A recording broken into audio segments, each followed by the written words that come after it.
There is a Japanese method to break any addiction, and it has nothing to do with motivation, willpower, or waking up one morning with superhuman discipline. It's quieter than that, more subtle, almost invisible. And if you've spent years stuck in the same loops, phone addiction, overeating, endless scrolling, procrastination, escaping through comfort, this might be the first time anyone explains to you why you haven't changed. It's not because you're weak. It's because you've been using the wrong system. And tonight, you're going to learn the one that finally works. You've tried the loud paths before. Big plans, Monday resolutions, 30-day challenges, quitting cold turkey, new gym clothes, new notebooks, new schedules. The adrenaline rush of this time will be different. And then the quiet collapse, again, the guilt, again. The story in your head that you are someone who just can't stick to things. But listen closely, you don't fail because you lack strength. You fail because you rely on bursts of force instead of building a quiet architecture inside yourself that makes discipline inevitable. That's the Japanese way, strength through structure, not pressure. Keep listening because you're about to discover a system that rebuilt people through war, famine, economic collapse, and personal despair. It rebuilt entire nations. It can rebuild you too. Before we go deeper, take a second. If you want transformation content grounded in real philosophy, science, and cinematic storytelling, subscribe to the channel, like this video, and comment the one habit you want to conquer. Writing it down makes it real. It marks the moment the journey begins. Now, we begin our story. Christopher Tanaka was the type of person you might never notice in a crowd. 32 years old, office job, a small apartment in a quiet district. He wasn't failing dramatically, he was failing quietly the way most modern people do. He would wake up exhausted, grab his phone before his second breath, scroll. Through feeds, numb out in small bursts of dopamine, drag himself to work. Sit in front of two monitors for 8 hours, come home, microwave, something simple. Promise himself he would start changing soon, and then fall into the warm darkness of his couch, where time disappeared. His addictions weren't extreme, they were invisible. Comfort, distraction, sugar, noise, endless digital stimulation. The background addictions of modern life. He didn't call them addictions, but they shaped him more than he wanted to admit. One night, after an especially long day at work, the cycle broke not from a dramatic accident or a heroic crisis, but from something embarrassingly human. He was trying to tie his shoes. Simple, ordinary. But his stomach felt bloated. His chest felt tight. He couldn't catch his breath. Sweat collected along his brow. He stood up, panicked, for a second, and the room tilted. His heart pounded fast, not in a terrifying medical way, but in a humiliating way. He felt old at 32. He felt worn at an age where he should feel alive. He sat on the edge of his bed, staring at the carpet fibers, listening to his pulse in his ears. And it was there, in that tiny, pathetic moment, breathing too hard after bending down, that he whispered something out loud to no one. I can't keep living like this. His voice cracked. He wasn't talking about life or death. He was talking about mediocrity, about collapse by 1,000 small comforts, about the slow erosion of his confidence, his body, his identity. The next day, he went to a small clinic run by an elderly Japanese doctor, Dr. Kenji Yamamoto, a thin man with quiet eyes that seemed to observe more than Christopher said. The clinic smelled like cedar and old books. No posters, no motivational quotes. Only a single calligraphy scroll behind the doctor's desk. Bumisokyo. Keep walking. They talked for 20 minutes. Lifestyle, sleep, food, stress habits. Christopher expected advice about diets, workout programs, strict routines. Instead, the doctor poured tea, waited for the steam to settle, and said something that irritated him at first. "You are not broken," Dr. Yamamoto said softly. "Your architecture is." Christopher frowned. "What does that mean?" The doctor folded his hands. "You try to change by force, not design. Western self-help says motivation.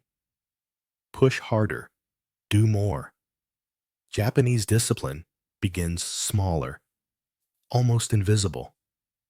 We do not attack the addiction. We make the addiction irrelevant." He tapped the table lightly. "You tried to change your actions. But actions are not the problem. Structure is." The doctor drew a small square on a notepad. "This is your life," he said. "Inside here are your habits, your addictions, your emotions, your routines. Every day you fight them like enemies." Then he drew a new square, larger, surrounding the first. "This," he said, "is Japanese discipline. We expand the container. We change the architecture. And then the bad habits have no room to survive." Christopher stared at the drawing. "But how do I change this structure?" Dr. Yamamoto smiled gently. "With one thing, Kaizen. But not the version people talk about online. I will teach you the real one." He handed Christopher a single instruction. One so small, it felt insulting. Every night, he said, "Walk for 2 minutes." Christopher almost laughed. 2 minutes won't change anything." The doctor nodded. "Exactly. That is why it works." Christopher didn't argue, because a small part of him, the exhausted, burned out, defeated part, felt relieved. 2 minutes. He could do that. It wasn't heroic. It wasn't impressive. It wasn't even exercise. But it was a beginning. And strangely, it was the first beginning in years that didn't feel heavy. That night, after dinner, he stepped outside. The air smelled of rain-soaked pavement. The streetlights glowed a soft amber. He set a 2-minute timer and started walking, feeling slightly ridiculous, like a man pretending to solve his life with a stroll. But the doctor's words echoed quietly. "We change architecture, not actions." So he walked. 2 minutes passed quickly. His legs wanted to keep going. His mind wanted to bargain. Maybe do 10 minutes. Push harder. Make it count. But another voice, a gentler one, whispered something new. "Not yet. Don't break the structure." So he turned back and went home. That was the first small victory. Not the walk itself, but the restraint. The commitment to something microscopic, something almost too small to fail. And that is the secret most people never understand. Big efforts create big resistance. Small actions slip under the radar of your psychological defenses. The brain doesn't panic at 2 minutes. It doesn't trigger fear, stress, or perfectionism. It allows the new identity to form quietly without a fight. For the next 7 days, he repeated the ritual. 2 minutes, nothing more. The walks became a kind of moving meditation. Sometimes he replayed old regrets. Sometimes he watched leaves dance in the wind. Sometimes he just breathed. And slowly, very slowly, something inside him softened. Not physically, architecturally. On day 8, Dr. Yamamoto added a new instruction. Every morning, he said, drink 1 glass of water before your phone. Christopher blinked. "That's it? That's it? It won't fix my addictions." The doctor smiled. "It will fix the foundation on which addictions grow." He explained lightly, without jargon. When you wake up, your brain is dehydrated, vulnerable, seeking stimulation. The phone becomes your first dopamine spike of the day. You give your nervous system junk fuel before it even stands up. But water, simple, clean, neutral, changes the opening sequence of your day. It disrupts the automatic loop. It signals, I am in control. I choose the first input. This tiny act reshapes the identity far faster than forcing yourself into massive change. So Christopher did it. 1 glass of water, 2 minutes of walking, both tiny, both laughably easy, both quietly powerful. And then something important happened. On the 12th day, he returned home late from work, overwhelmed, exhausted, craving the couch and his usual escape into snacks and endless virtual noise. He dropped his bag, stared at the floor, and felt the familiar heaviness pulling him down. This was the old pattern.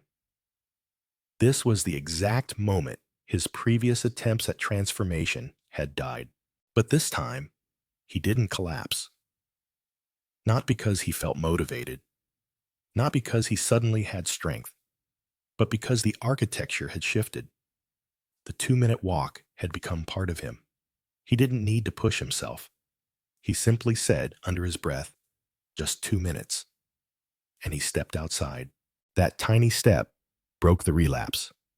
Not willpower, structure. But the journey wasn't smooth. No real transformation is. 1 month into his practice, Christopher had a fall. It happened during a holiday gathering. Too much food, too many drinks, too much noise, too many temptations. He slipped fully back into old habits for 5 straight days. Phone until 2 a.m., sugar binges, 0 walks, no water routine. He woke up on day 6, feeling sick, ashamed, and furious with himself. The voice in his head was merciless. You ruined everything. You're exactly who you feared you were. He went back to the clinic, expecting disappointment. Instead, Dr. Yamamoto simply poured tea and said, "Good, you fell. Now we begin the real training." Christopher looked up confused. The doctor said, "Have you ever seen kintsugi?" He pointed to a ceramic bowl on the shelf fractured in several places, repaired with golden lacquer. In Japan, he continued, we do not hide the break. We honor it. A broken thing becomes more beautiful, not despite the cracks, but because of them.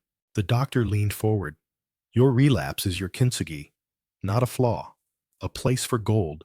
Then he taught Christopher a second principle. Wabi-Sabi, the beauty of imperfection, the acceptance of irregularity, the humility of being human.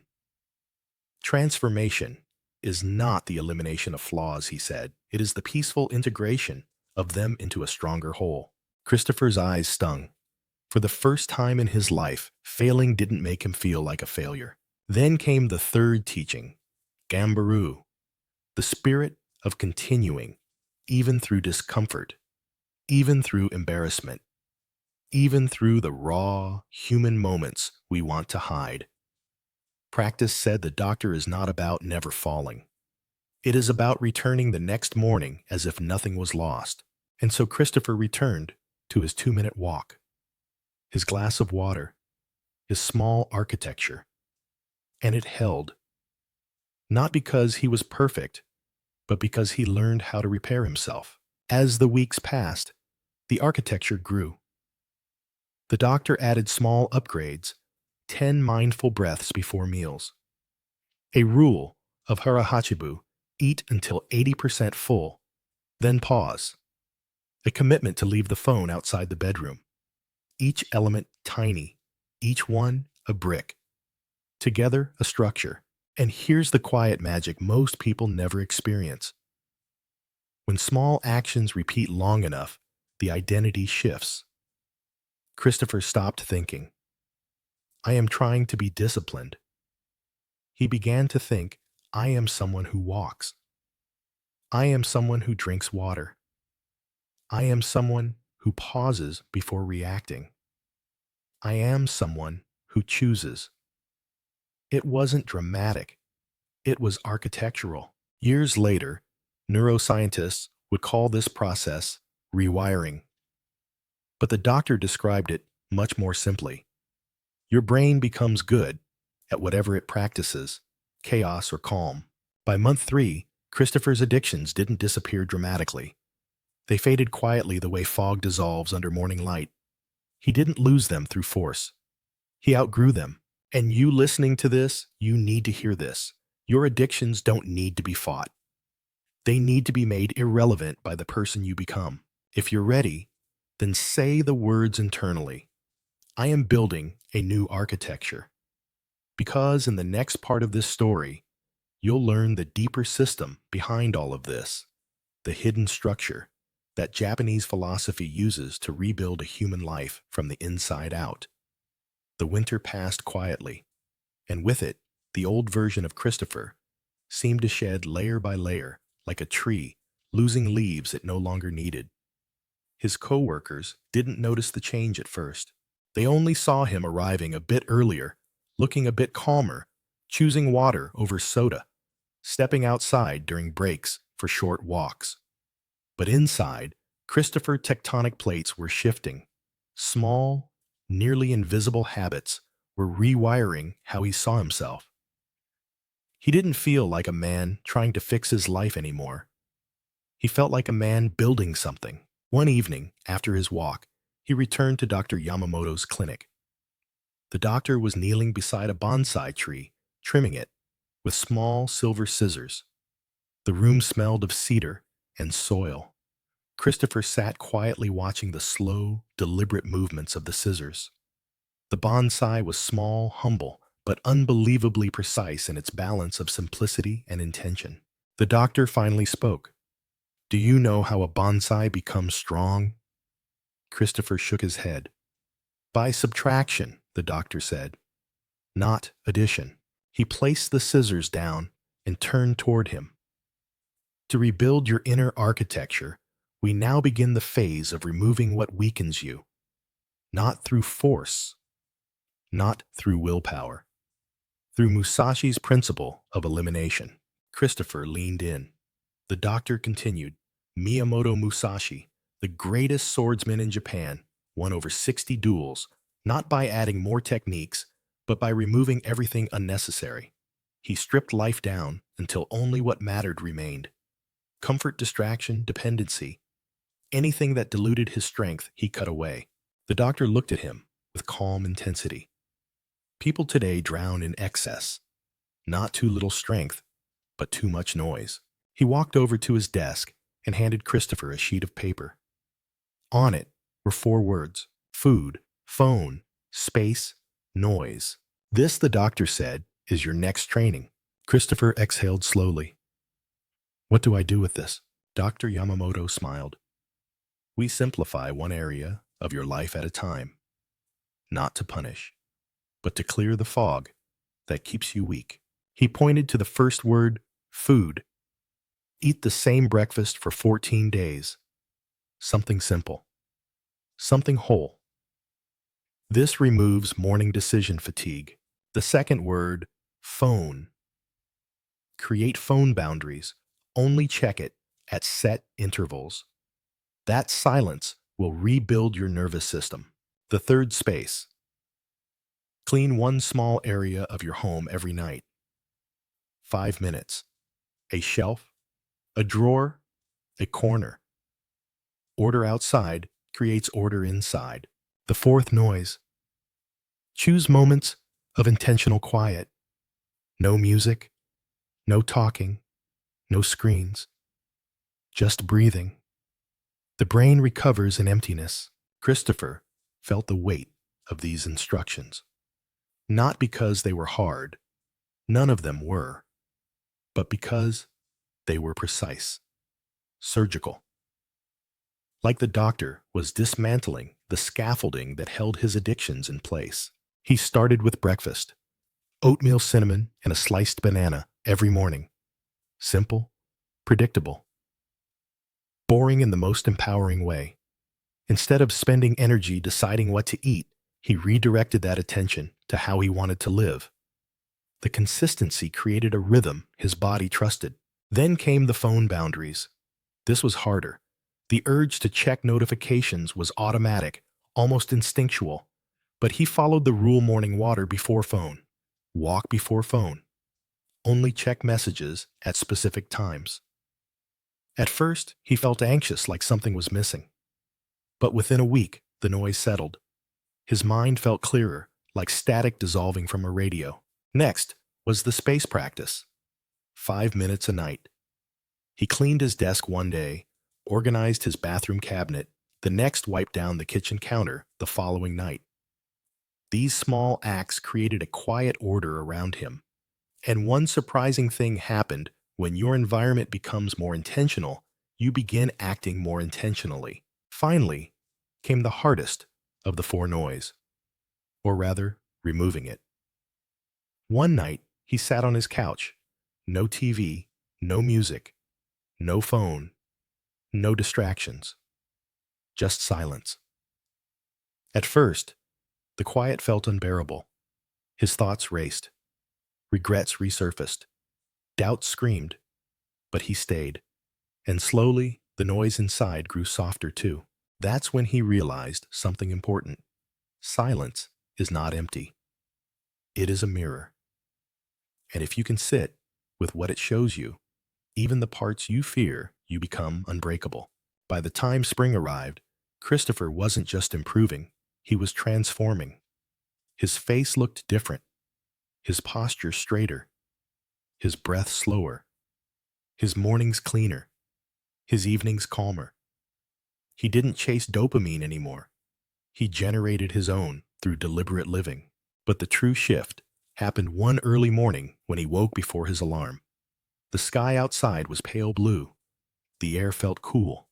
He sat at the edge of his bed, hands on his knees, and whispered something he had never said before, without forcing it. I feel like myself again. Not a new version. Not a better version. Just the real one, the one buried under years of noise addiction and neglect. Later that week, he returned to the clinic for what would become the final stage of his training. The doctor poured tea as usual, but his demeanor was different, more serious, more ceremonious. You have learned the practices, he said. Now, you learn the system. He placed 5 stones on the table: a blue stone, a white stone, a gray stone, a green stone, a red stone, each one representing a core Japanese principle. Together, they formed a complete architecture, a philosophy that could guide a human being through any challenge in life. The blue stone, Ikigai, your reason for waking up. The white stone, Kaizen, tiny persistent steps. The gray stone, Hara-Hachibu, boundaries, moderation, control. The green stone, Wabi-Sabi, imperfection. Compassion, the beauty of the flawed. The red stone, Gambaru, perseverance through hardship. These, the doctor said, touching each stone gently, are the pillars of a rebuilt self. Not motivation, not hacks, not temporary routines, identity, purpose, gentle discipline, compassion for mistakes, strength and endurance. He slid the stones toward Christopher. Your addictions, he continued, were symptoms, shadows, noise. The real work was rebuilding the architecture beneath them. The doctor leaned back and spoke the words that would stay with Christopher forever. When the architecture is weak, even small stresses break you. But when the architecture is strong, even great storms cannot move you. The room was quiet. The bonsai tree rustled slightly as a breeze from the open window brushed its leaves. And in that moment, Christopher understood the Japanese way was never about becoming perfect. It was about becoming aligned, about living with intention so steady that old addictions dissolved like smoke. His training wasn't finished. It was beginning. And now so is yours, because in the final part of this script, you will be challenged directly, not with a motivational speech, not with a miracle plan, but with the same system the doctor gave Christopher compressed into one clear, minimalist path you can begin tonight. The doctor closed his eyes for a moment, letting the silence settle like dust in a sunlit room. Then he spoke, his voice softer than before, almost fatherly, as if he were about to give Christopher something fragile and ancient. Everything you've done so far, he said, was preparation. Clearing the noise, rebuilding structure. But true change, deep, unshakable change, does not happen until one thing becomes clear. He lifted the blue stone ikigai. This is where we begin. You must decide who you are becoming, not what you want to fix, not what you want to stop, not which addictions you want to escape. Who you are becoming. Because addiction, whether to food, phones, comfort chaos, or distraction, is not a problem of desire. It is a problem of identity. When you don't know who you are, the world tells you what to crave. When your inner structure is empty, noise fills the cracks. The doctor gestured toward the window, where cherry blossoms drifted outside like slow pink snow. A person with ikigai does not fear temptation. Their life has direction. Purpose is armor. He asked Christopher a simple question. What kind of man do you want to be in 10 years? Christopher hesitated. No one had ever asked him that in a serious way. He had goals, vague ones: lose weight, be healthier, save money, be more disciplined. But those weren't identities. They were reactions. So he closed his eyes. He imagined waking up in a home filled with light, not chaos. He imagined walking with a calm stride, not hunched anxiety. He imagined a man who didn't run from discomfort, who didn't need digital escape, who didn't break under stress. A man who was steady, reliable, present.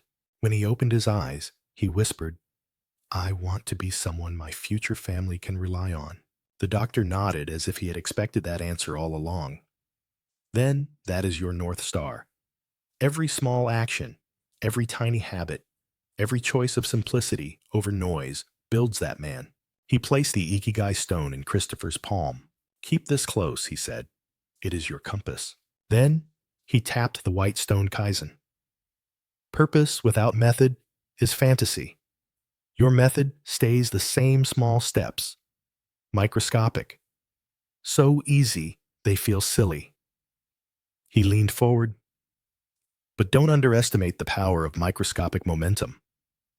A tiny action repeated daily becomes a force large enough to redirect a lifetime. Next came Harahachibu, the gray stone. Your addictions grow strongest when your boundaries are weakest, the doctor explained. Moderation is not deprivation. It is clarity. He pointed to Christopher's chest. Boundaries protect the architecture you've built. Then, Wabi-Sabi, the green stone. Imperfection is sacred, the doctor said. If you demand perfection, you will quit. If you embrace imperfection, you will endure. The cracks are where your strength enters. Finally, he lifted the red stone Gambaru. This is the spirit of continuing, not bravely, not perfectly, just steadily. Gambaru means you keep walking the path, even when the path is steep. Transformation is not a dramatic leap. It is a quiet refusal to stop. When the doctor gathered the 5 stones into Christopher's hands, he said, "This is the architecture. When these 5 principles align, addiction loses its power. Not because you fight it, but because you no longer feed it." Christopher left the clinic that afternoon with slow, steady breaths and the faint sense he was walking inside a new life. Not a perfect life, a deliberate one. Years passed, but the architecture held. 2-minute walks became 10-minute meditations. The simple breakfast became a comforting ritual. Phone boundaries became mental clarity. Silence became a teacher. His home, once cluttered and chaotic, became calm and intentional. Even the way he stood changed. His shoulders loosened, his steps anchored, his voice steadier. People around him noticed, not instantly, but gradually, in the subtle way you notice a tree has grown when you weren't watching. Christopher never became extraordinary in the way society measures success. He didn't become hyperproductive or obsessively optimized or superhuman. He became something rarer, a man with inner architecture strong enough to hold the weight of life. He met someone, built a quiet family, played with his children on the living room floor without running out of breath, talked with his partner late into the night without checking his phone, woke up early, not out of discipline, but out of alignment. He didn't fear relapse anymore. He understood relapse was just a bend in the path, not the end of it. And now we turn to you, because at some point, while listening to this, something inside you stirred. A recognition, a memory, a quiet ache. You know there are parts of your life collapsing under the weight of small addictions. You know there are dreams rotting in the corners of your mind because you lack the internal structure to hold them. You know you are capable of more, not louder, not faster, not bigger, just more you. So let me speak to you directly. You don't need to become a stronger person. You need to become a structured one. Your problem is not laziness, it's noise. Your problem is not weakness, it's lack of architecture. You've been trying to force change with massive heroic bursts. That ends now. Here is your challenge, the same one the doctor gave Christopher, stripped to its minimalist essence. For the next 14 days,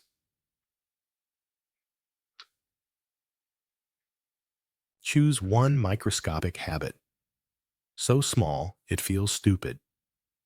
2 minutes of walking, 1 glass of water, 10 slow breaths, 5 minutes of cleaning a space, a single page of reading, 1 digital boundary. Choose one.